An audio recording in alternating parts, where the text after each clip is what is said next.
नहीं नहीं राम जी, सब सर्वप्रथम तो इतनी ऐतिहासिक जीत के लिए मैं महाराष्ट्र की जनता का हृदय से धन्यवाद करता हूं और मुंबई की जनता का भी धन्यवाद करता हूं और भारतीय जनता पार्टी के राष्ट्रीय नेतृत्व उसका भी धन्यवाद है जिनके मार्गदर्शन पर और फडणवीस साहब के मार्गदर्शन पर ये चुनाव लड़ा गया। और इतनी बड़ी ऐतिहासिक जीत आप केवल मुंबई नगर निगम में नहीं बल्कि आप पूरे महाराष्ट्र के 29 नगर निगमों में 23 नगर निगम पे जहां लगभग भारतीय जनता पार्टी अपनी सत्ता बनाने जा रही है, मैं उसके लिए भी धन्यवाद करता हूं।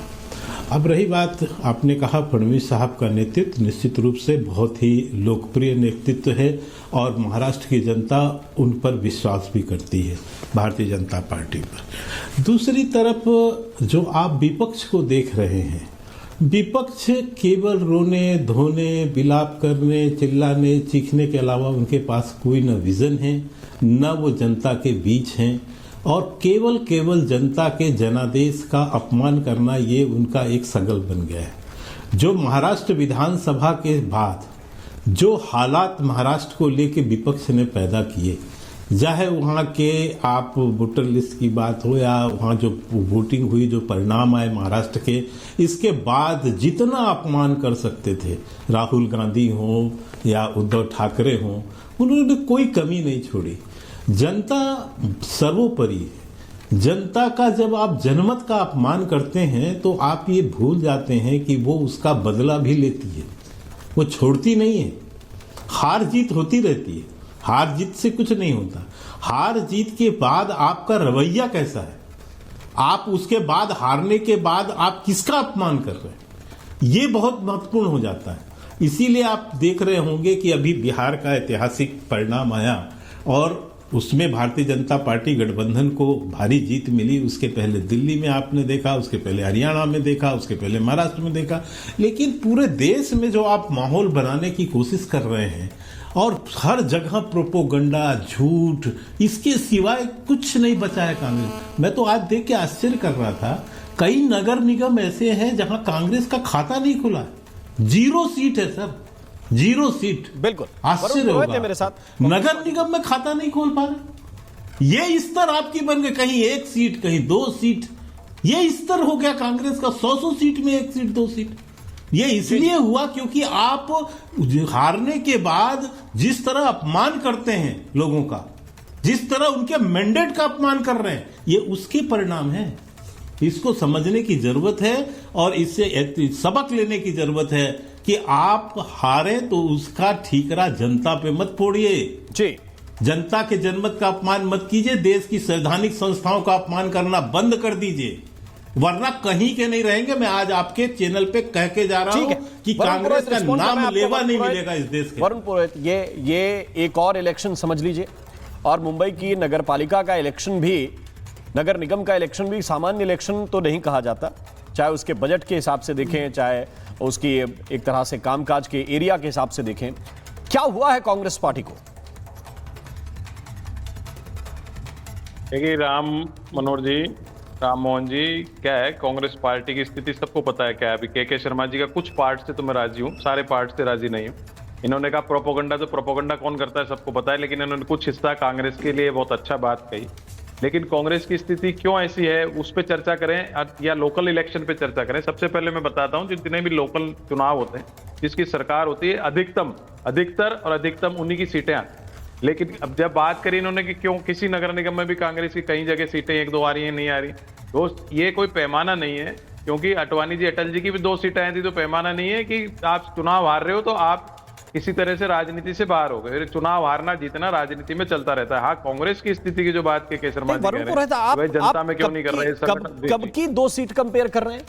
एक होता है बनता हुआ संगठन, नहीं एक होता है बनता हुआ संगठन और एक होता हुआ बिगड़ता हुआ संगठन। अगर आप इससे उम्मीद करेंगे कि आज आम आदमी पार्टी की एक जगह सरकार है, दूसरी जगह नहीं है और सारे राज्यों में इनकी सरकार क्यों नहीं है, वो बनते हुए संगठन है। 20 वर्षों के बाद उनका एनालिसिस आप करेंगे इस आधार पर। लेकिन मुझे आप बताइए, आप ये कह रहे हैं कि देखिए जिसकी सरकार होती है, बीएमसी में कब से आप नहीं है और क्यों नहीं है, इसका एनालिसिस करेंगे या फिर ये कहेंगे कि अटल जी की 2 सीट थी और अब उनकी 3 बार से सरकार है लगातार? मेरी बात पूरी हो जाने दो आप, फिर मेरे को कमेंट करो। मैं कह रहा हूँ जो चुनाव जीतना हारना कोई पैमाना नहीं, संगठन की बात तो मैं कह ही रहा था, के शर्मा जी की बात मानी, आपकी भी मान रहा हूँ। कांग्रेस पार्टी सबसे पुरानी पार्टी है, सबसे बड़ा संगठन है, उसकी स्थिति तो मैं कई बार चर्चा कर चुका हूँ। संगठन अगर मजबूती से काम करे, कांग्रेस तो गांव-गांव में पूरे देश में फैली हुई। आज भारतीय जनता पार्टी, मैंने कई बार कहा, आधे से ज्यादा कांग्रेस की पृष्ठभूमि के सांसद लेके सरकार बनी, लेकिन कांग्रेस का केंद्रीय नेतृत्व, खास तौर से जो सेंट्रल सिस्टम है, उसको ध्यान देने की आवश्यकता है कि क्यों नहीं लोकल चुनाव में कांग्रेस पार्टी जीत पा रही है, या स्टेटों को जीतती भी क्यों हार रही है। जैसे हरियाणा की बात करी थी, उस समय 11% वोट बढ़ गया, लेकिन सीटें नहीं आ रही। तो इसका जो मुख्य कारण है वो टिकट वितरण है, और संगठन को वापस से जो रिवैम्प करना चाहिए, रिवैम्प की बात कर रहा हूं। अभी संगठन सृजन की बात हुई, सृजन थोड़ी करना, उत्पत्ति थोड़ी करनी है संगठन की। मैंने तो उसका पार्टी में अब शाइना एनसी मेरे साथ है, जो शिवसेना शिंदे की प्रवक्ता है। शाइना, मैं आ रहा हूं के जी आपके पास, तुरंत आ रहा हूं, लेकिन शाइना एनसी जी, बहुत सीधा सवाल है और मुझे एक लाइन ही बोलना है। जी हाँ, के जी बोल दीजिए। एक लाइन मुझे बोला। मैं केवल वरुण जी को थोड़ा इतिहास बता दूं। इन्होंने इस जीत को बहुत सामान्य ढंग से देखने की कोशिश की और ये कहा कि जिसकी सरकार होती है उसी के नगर जो है लोकल चुनाव जीतते हैं। आपकी सरकार वहां 10 साल थी, वरुण पुरोहित जी, आपको ध्यान है? उस समय बीएमसी में शिवसेना थी जो सरकार में नहीं थी, लेकिन बीएमसी जीती भाजपा गठबंधन की सरकार में, जो शिवसेना के साथ उस समय चल रही थी। तो आप ऐसे जो है किसी जीत को इतने हल्के तौर पे मत लीजिए, और यही हल्का तौर आपका ये कांग्रेस के नुकसान के कारण है। कांग्रेस आज तक अपने हार को हार नहीं स्वीकार कर पाई। हाँ, जिस दिन कांग्रेस हार स्वीकार कर लेती उस दिन कांग्रेस का उत्थान संभव है।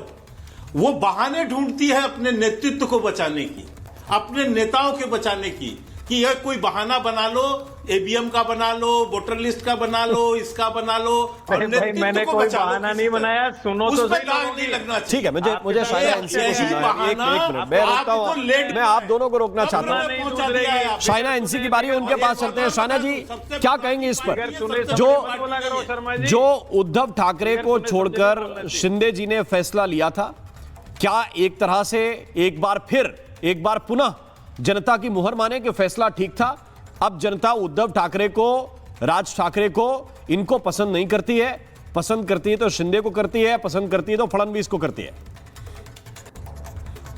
सबसे पहले जनता चाहती है तो महायुति को। ये भूलिएगा मत कि शिवसेना और आदरणीय एकनाथ जी शिंदे दूसरा सबसे बड़ा पार्टी है महाराष्ट्र में। आज आप देखेंगे निकाल विधानसभा के समय हम 80 सीट लड़े और जीते 60 सीट पे। वहां उबाटा सेना 120 पे लड़े और 20 भी विधायक नहीं जीत के आए। स्थानिक स्वराज में जहां हमारे 27 महापौर नहीं थे, आज 53 है, तो डबल हो गया है। पूरे महाराष्ट्र में आज आप देखेंगे तो हम नंबर 2 पार्टी है, और आदरणीय एकनाथ जी शिंदे और देवेंद्र फडणवीस जी की जो जोड़ी है वो सिर्फ और सिर्फ